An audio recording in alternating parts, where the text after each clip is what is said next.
Trying to work out what day it is. I think it's the 15th or 16th.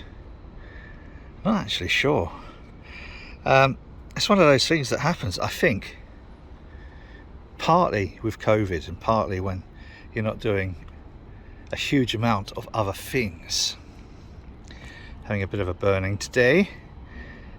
Tidying up. As you'll see, I have removed quite a lot of crap from along here. There'll be some planters going spare soon, should anyone desire them. The big trees are going to go by the main gates on the outside. Reason mainly for that is to stop people trying to drive into our wall.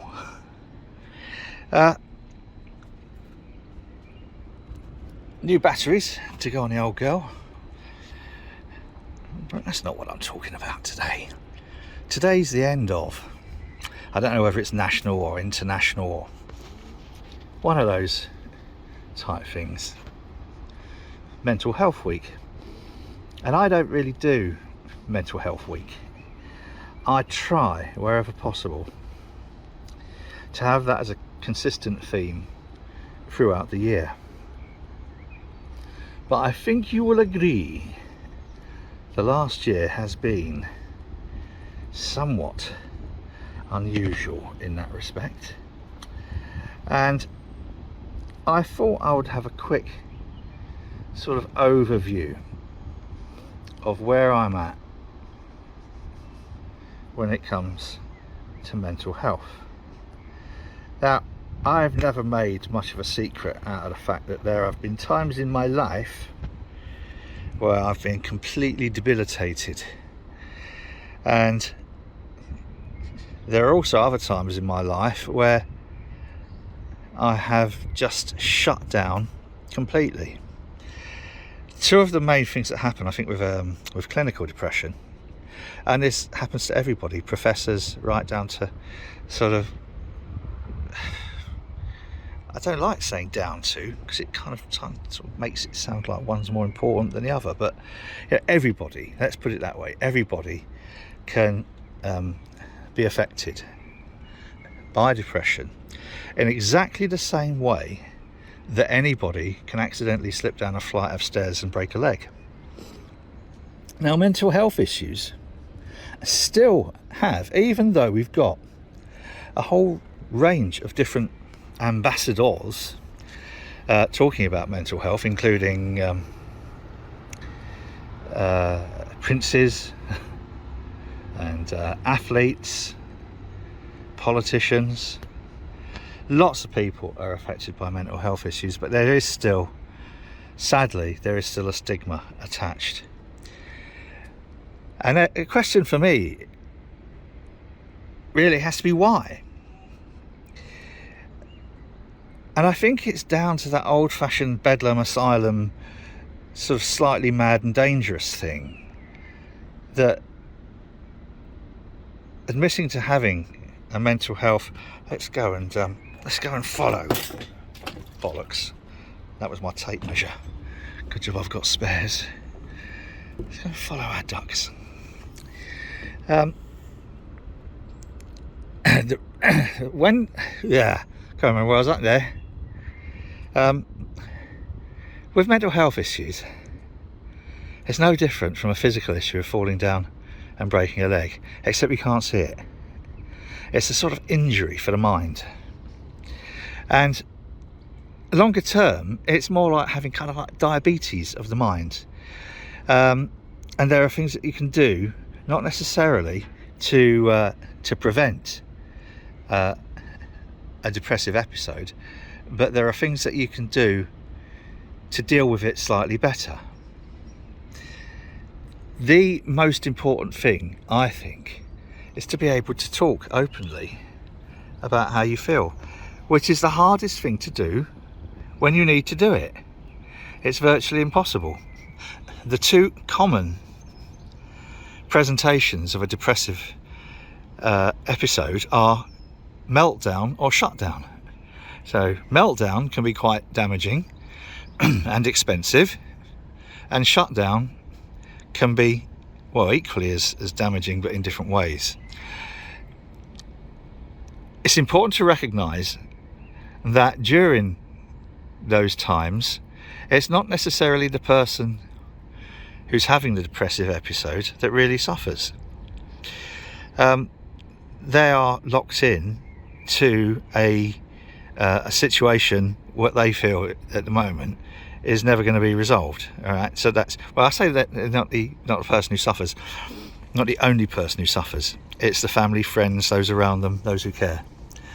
Those are the ones that really now feel quite helpless. So what can you do? Saying snap out of it, it'll be right, you'll get over it, it'll pass, oh, it's just a touch of the blues. All of those, although meant well, are absolutely pointless, hopeless and helpless, even though meant well. What you can do, you could say is, I don't know exactly how you're feeling, but I can tell that you're feeling pretty shit. Sometimes people just need somebody else around. Sometimes people don't need anybody else around. So what can you do? In exactly the same way as any other any other health condition, mental health needs the attention of qualified physicians. That might not be a psychiatrist. In fact, many of us think the medical model of mental illness is exceptionally damaging. But possibly talking therapies, everybody can access in the UK through their GP something called improved access to psychological therapies, IEPT.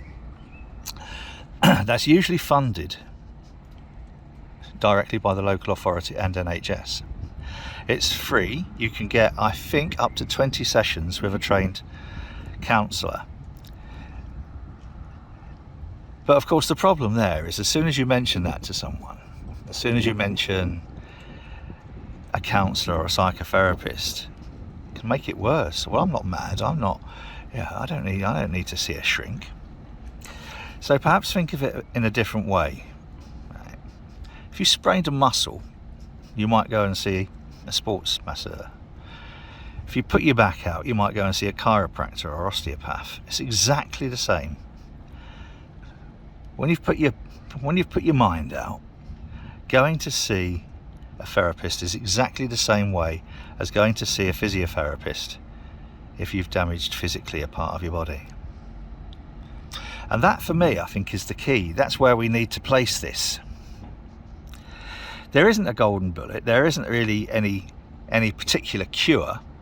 Medication can help.